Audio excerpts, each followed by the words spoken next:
காலேஜ்லேருந்து வந்து இங்கே Wiztech Automation Solutions Private Limitedல வந்து எம்எட் சிஸ்டமில் வந்து இன்டர்ன்ஷிப்காக வந்தோம். 15 days இன்டர்ன்ஷிப். அதில் 10 days வந்து கம்ப்ளீட் பண்ணியிருக்கோம். இப்போ எங்களோட ப்ராஜெக்ட் வந்து நாங்கள் வந்து ஆட்டோமேட்டிக் இரிகேஷன் சிஸ்டம் வந்து கம்ப்ளீட் பண்ணியிருக்கோம் இந்த 10 daysல.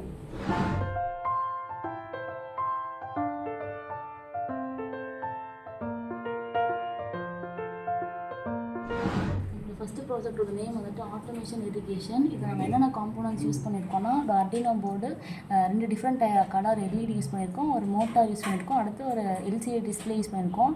இப்போ இந்த ப்ராஜெக்டோட இது என்னென்னா, அடுத்து ஒரு மாய்ஸ்சர் சென்சார் ஒன்று யூஸ் பண்ணியிருக்கோம்.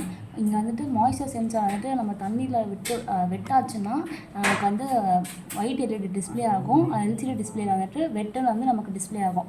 அப்படி இல்லாமல் நம்ம இந்த சென்சாரை ரிமூவ் பண்ணிட்டோம்னா நமக்கு ரெட் LED டிஸ்பிளே ஆகும். டிஸ்பிளே வந்துட்டு ட்ரைன டிஸ்பிளே ஆகும். டெம்பரேச்சர் லெவல் கம்மியாக இருந்துச்சுன்னா நமக்கு வந்து மோட்டார் வந்துட்டு ரொட்டேட் ஆகாது, ட்ரைன டிஸ்பிளே ஆகும். அதே வந்து வெட்டாக இருந்துச்சுன்னா ஒயிட் LED ஆன் ஆகும், மோட்டார் வந்துட்டு ஆக்டிவேட் ஆகிடும்.